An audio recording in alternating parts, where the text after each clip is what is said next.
என் பிறவி துன்பமெல்லாம் இன்றோடே. ஐயா சொன்ன மாதிரி இல் வாழ்க்கை, அதாவது என்ன சொல்றாங்கன்னா, நம்ம குடும்பத்தை விட்டுட்டு முந்தி உள்ள அருளாளர்கள்லாம் என்ன செஞ்சாங்க, தவம் இருந்து காடுகளுக்கும் மலைகளுக்கும் அங்கெல்லாம் போயிட்டு தவம் இருந்தாதான் நம்ம இறைவனுடைய அருளை பெற முடியும் அப்படின்னு சொல்லிட்டு அவங்கெல்லாம் குடும்பத்தை விட்டுட்டு ஓட பார்த்தாங்க எல்லாருமே. அதான் ஐயா சொன்னாங்க, இப்ப நம்ம குடும்பத்தை விட்டுட்டு நம்ம வெளியே போனாதான் நமக்கு இறை அருள் கிடைக்கும் என்பது ஒன்று அல்ல. நம்ம குடும்பத்துல இருந்துகிட்டே நம்ம என்ன செய்யலாம், அந்த உயர் நிலையை நம்மால் பெற முடியும். அதுதான் இதோடைய கான்செப்ட். என்னன்னா, நம்ம எல்லாத்தையும் விட்டுட்டு போனாதான் முடியும்னு இல்லை. அதனால்தான் அரசிறப்ப வாழ்க்கையோடு இருக்கிறப்ப என்ன செய்யறோம், இல் வாழ்க்கையில இருக்கிறப்ப நம்ம என்ன பண்றோம், உணவு சமைக்கிறோம், கொடுக்கிறோம், வைக்கிறோம், எல்லாமே செய்யலாம். நீ காடுக்குள்ள போய் இருந்துகிட்டேன்னா உன்னால முடியுமா? முடியாது, முடியாது. சரியா?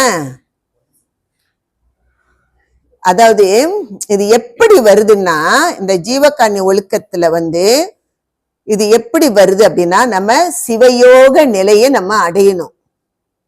சரியா? இந்த ஆன்மா ஒரு யோக நிலையை போய் அடையணும். அது சிவயோக நிலையை தான் அது மொத போய் அடையுது. அப்போ இந்த ஆன்மா இந்த சிவயோக நிலைக்கு போகும் பொழுது அந்த இறைவனும் நம்மளும் என்ன ஆகுது, இந்த ஆன்மாவும் தான் நான் அற்ற நிலை, ஒண்ணுமே இல்ல இறைவன் இருக்கிறாரா, இங்க நம்ம இருக்கிறோமா, அவ்வளவுதான். நம்ம ஒரு அறிவு பொருள், இறைவன் பேரறிவு, நம்ம சிற்றறிவு.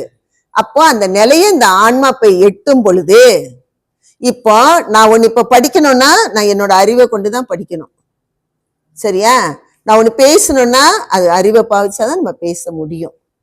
அப்போ இப்ப அந்த அறிவை கொண்டுதான் நம்ம என்ன செய்யறோம், எல்லா பொருளையும் காண்கின்ற ஒரு தன்மை வருது. ஆனா ஒரு நிலைக்கு போறப்ப இந்த தத்துவங்கள் எல்லாமே நீக்கப்பட்டு இந்த ஆன்மா ஒரு நிலைக்கு, அது மேல்நிலைக்கு போறப்ப என்ன ஆகுது, எல்லாமே நீக்கியாச்சு. இப்ப இந்த ஆன்மா எப்படி இருக்கு, அறிவு பொருளா இருக்கு, அருள் பொருளா இருக்கு. அந்த அறிவை கொண்டே அறிவை அடைய பார்க்க முடியுமா? முடியாதா? நம்மளே ஒரு அறிவு, இந்த அறிவை வச்சு இன்னொரு அறிவை போய் கண்டுபிடிப்போமா? முடியாது. சும்மா இருக்கும் சுகம், அந்த இடத்துலதான் என்ன ஆகுது, சும்மா இருக்கும் சுகம். என்ன, அதுக்காக ஒண்ணும் முடியாது. அதுதான் இப்ப நம்ம சொல்றோம், சும்மா இருக்கும் சுகம்னா போய் காட்டுல போய் உட்காந்துக்கிட்டு அங்க போய் உட்காந்துக்கிட்டு அல்ல. எந்த ஆன்மா அந்த பயணத்துக்கு போய் ஒவ்வொரு இந்திரியங்கள் கர்ணங்கள் எல்லாத்தையும் அது ஒன்னொன்னா நீக்கி அது முதல்ல அறியுது. ஓ, இது கண்ணு. இப்போ கண்ணுன்னு நம்ம சொன்ன, இப்ப நாக்குன்னு தான் சொல்லுது. ஆனா இந்த நாக்கு தான் நாக்குன்னு தெரியுமா? தெரியாது. இங்க கண்ணு இருக்கு, இந்த கண்ணு பக்கத்துல இருக்க காது தெரியுமா? தெரியாது. எல்லாமே ஜடம். சரியா? எதுக்குமே என்ன இல்ல, அறிவு இல்லை. ஆனால் இந்த ஆன்மாவானது அது ஒரு உயர் நிலைக்கு அது வரும் பொழுது ஒருமை வருது. நம்மளும் இறைவனும் ஒருமை. ஏன் நம்ம அது சொல்றோம், ஏன் நம்மளும் இறைவனும் ஒருமை இருக்கு? ஏன் ஏன் இறைவன் இயற்கை விளக்கமாக இருக்கின்றார். இயற்கை விளக்கம் என்பது அருள். நீங்க நல்லா இதை இந்த கான்செப்ட் நீங்க நல்லா புரிஞ்சுக்கிட்டீங்கன்னா, பெருமானார் எதுக்கு நமக்கு ஜீவ காருண்யம் செய்ய சொல்லி நம்மளுக்கு கொடுத்திருக்கிறார் என்பதை நம்ம என்ன செய்யலாம், முழுமையா நம்ம புரிஞ்சு கொள்ளலாம். அப்போ இறைவன் இயற்கை விளக்கமாக இருக்கின்றார். இயற்கை விளக்கம் என்பது என்னது, அருள். சரியா? இயற்கை இறைவன் என்ன மாதிரிலாம் இருக்கிறாரு, மூணு சொல்லு வரிசையா.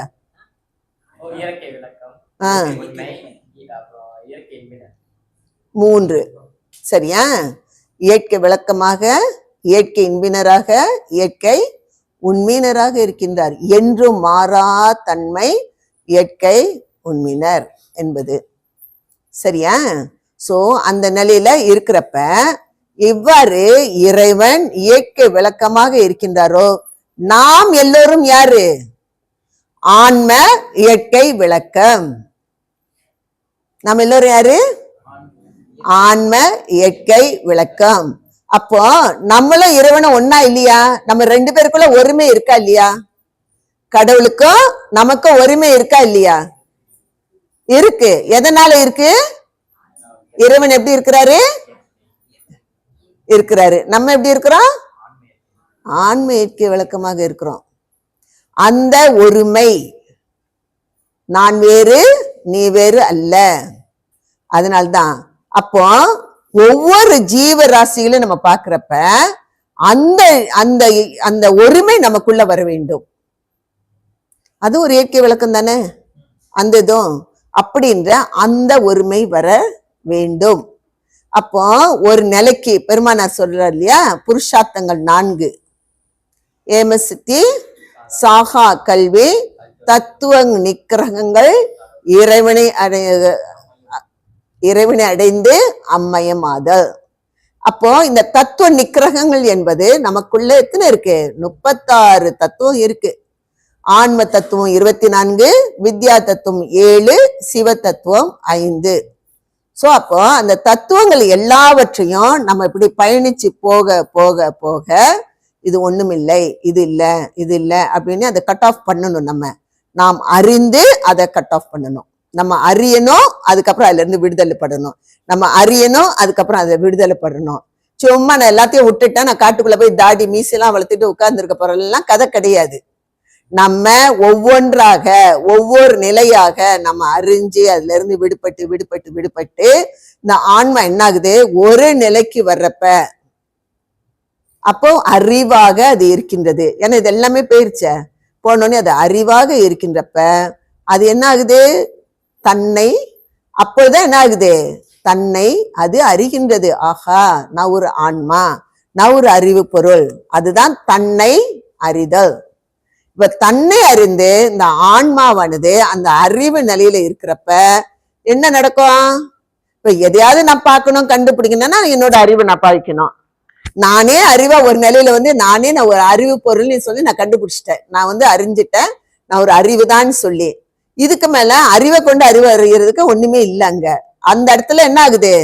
சும்மா இருக்கும். இந்த அறிவு இறையோட பேரறிவாக 2 கலந்துட்டாங்களா? என்னது? இந்த அறிவு தான் அந்த அறிவோட போய் சேர்கின்ற ஒரு தன்மை. சேர முடியுமா முடியாதா? முடியுமா? முடியும். ஏன்னா நாமும் ஆன்ம இயற்கை விளக்கமாக இருக்கின்றதுனால நாம் போய் அந்த பரம்பொருளாக இருக்கின்ற இறை பரம்பொருளோட சிற்றறிவாக இருக்கின்ற ஏகதேச அறிவாக இருக்கின்ற நம்மளுடைய அறிவு பரிபூர்ணமான ஒரு அறிவாக வெளிப்படுது. அப்போ இந்த அருள், சரியா? அருள் என்பது எது? கடவுளுடைய அருள் என்றால் என்ன? இறைவனின் தயவு. சரியா? அருள் என்றால் இறைவனுடைய தயவு. அப்போ அந்த தயவாக இருக்கின்ற அந்த தயவு, அருள் என்பது கடவுளுடைய தயவு.